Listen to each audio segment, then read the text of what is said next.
भिन्नता Cain है। brought an offering. He went to his field and brought an offering. केन जो है भेंट की वस्तुएं लेकर आया, उसके खेत में जो भी उपज हुआ उसमें से। Abel looked through his flock and took the best and gave it to God. लेकिन हाबिल जो है अपनी भेड़ बकरियों की जांच पड़ताल किया और उसमें से सबसे उत्तम पदार्थों को लेकर That आया। was the difference. और यही भिन्नता And है। that is why it says the Lord had regard for Abel and his offering, verse 4. इसीलिए चौथे वचन में लिखा हुआ है कि हाबिल की जो भेंट है उसको परमेश्वर उससे प्रसन्न हुआ, ग्रहण किया। Read carefully. यहाँ पे ध्यान से पढ़े।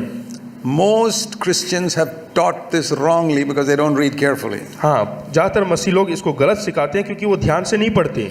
They say Abel offered blood, so God accepted him. कई लोग ये बोलते हैं कि हाबिल लहू को लेकर आया इसलिए परमेश्वर ने स्वीकार किया, Cain did ग्रहण not किया। offer blood, so he didn't accept him. और जो है केन ने जो है लहू नहीं लेकर आया इसलिए परमेश्वर ने But स्वीकार नहीं where किया। did you get that from? ये कहाँ से मिला? That is all people who study in Bible school teach all that. हाँ, वो ज्यादातर बाइबल स्कूल से वगैरह मिला। But read the Bible. You don't have to go to Bible school. आप अगर जो सही तरीके से परमेश्वर के वचन को पढ़े तो आपको बाइबल स्कूल जाने की One जरूरत of the नहीं। things I thank God for, I never went to a Bible school. और मैं धन्यवाद करता हूँ कि मैं कभी बाइबल कॉलेज नहीं गया। Yeah, it's like the apostles and the prophets. They never went to a Bible school. यहाँ तक कि प्रेरित लोग जो है वो कभी बाइबल कॉलेज नहीं गए। See here. यहाँ पे ध्यान दे, It doesn't say God accepted Abel because of his offering.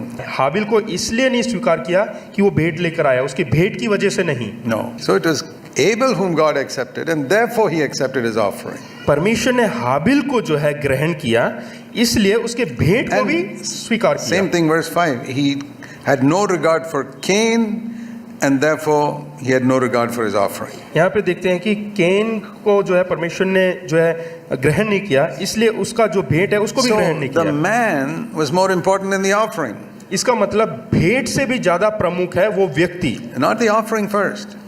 भेंट पहला नहीं है। See, Jesus also said that. और प्रभु यीशु मसीह ने भी ये कहा, You come with an offering to God, आप एक भेंट लेकर परमेश्वर के पास आते हैं and then you realize there that your brother has got something against you. और उसके बाद आपको ये मालूम होता है कि आपके भाई के हृदय में आपके विरोध कुछ बातें हैं। Offering is okay, भेंट तो ठीक है, but you're not okay. लेकिन आप सही नहीं है। You go and settle that with your brother, पहले आप अपने भाई के पास जाएं and then you come and give the same offering, and God accepts it. और उसके बाद माफी मांगकर मेरे पास आए तो परमेश्वर उसको स्वीकार करेगा। But before that, you offer the same offering, God won't accept it. उससे पहले अगर जो आप आकर भेंट चढ़ाते तो परमेश्वर स्वीकार So नहीं you can करेगा। understand that you can give a good offering to God, and He won't accept it.